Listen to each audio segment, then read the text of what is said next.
យកកធុនជួរមួយចាក់ស៊ីម៉ងលាយស្រាប់ចូលទ្រាប់បាតដាក់ពេទ្យប៉ោងដែលច្រកទឹករួចនឹងចូលចំនួន4ពីលើស៊ីម៉ងហ្នឹងរួចចាក់ស៊ីម៉ងដែលលាយស្រាប់បន្ថែមទៀតកប់ពេទ្យប៉ោងនឹងឲ្យចិត្តទៅហើយថែមពេទ្យប៉ោងដែលច្រកទឹករួចចំនួន6ថែមទៀតចាក់ស៊ីម៉ងកប់ទៅលើពេទ្យប៉ោងនឹងចាក់កម្រាស់ប្រហែលជា2ទៅ3ថ្នាំងដៃដាក់ពេទ្យប៉ោងចំនួន6ដែលច្រកទឹកហើយហ្នឹងបន្ថែមទៀតហើយចាក់ស៊ីម៉ងកប់បន្ថែមទៀតពីលើហ្នឹងពេញធុងជួរហ្នឹងតែម្ដងទៅយកការ៉ូជួរមួយដាក់ដីខ្សាច់ឲ្យពេញបង្ហាប់ឲ្យណែនដាក់ថង់ផ្លាស្ទិកលាតពីលើផ្កាប់កញ្ច្រែងទៅលើឥដ្ឋការ៉ូដកកញ្ច្រែងចេញចាក់ទឹកស៊ីម៉ងពីលើពុំដីខ្សាច់ហ្នឹងចាក់ឲ្យពេញសពកលឹងជុំវិញល្អហើយយកស៊ីម៉ងដែលលាយជាមួយទឹកជាមួយខ្សាច់ហ្នឹងបានម៉ត់ល្អហ្នឹងយកមកបៀកពីលើបន្ថែមទៀតដើម្បីឲ្យផើងរបស់យើងបានជញ្ជាំងរាងក្រាស់ល្អហើយបៀកវាឲ្យស្មើល្អទៅពេលបានស្មើល្អយកគម្របដបដែលមានពណ៌ចម្រុះខុសគ្នាហ្នឹងយកមកបិទពីផ្នែកខាងជុំវិញផើងរបស់យើងទៅវាជាគំនិតច្នៃប្រឌិតរបស់បងប្អូនអាចប្រើពណ៌គម្របដបហ្នឹងដូចគ្នាសុទ្ធក៏បានឬក៏ប្រើចម្រុះពណ៌ដូចក្នុងវីដេអូនេះក៏បានដែរបិទផ្នែកខាងនៃផើងហ្នឹងឲ្យបានជុំវិញរួចហើយ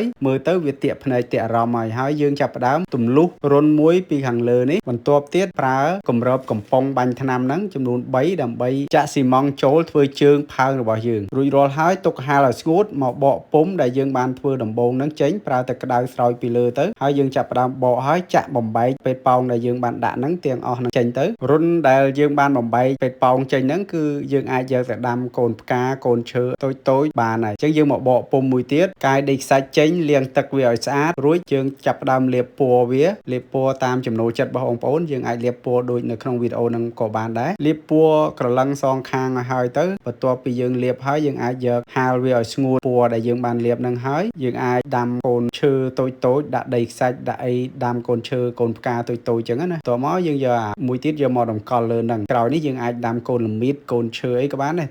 តាមចំណូលចិត្តកូនផ្កាក៏បានដែរហើយយកមកដាក់តម្កល់លើគ្នាទៅបងប្អូននឹងឃើញសោភ័ណភាពនៃផើងដែលយើងធ្វើបំបញ្ញមិញនេះរូបរាងវាបែបនេះសង្ឃឹមថាបងប្អូននឹងទទួលបានកំណត់ខ្លះជួបគ្នាវីដេអូក្រោយជម្រាបលា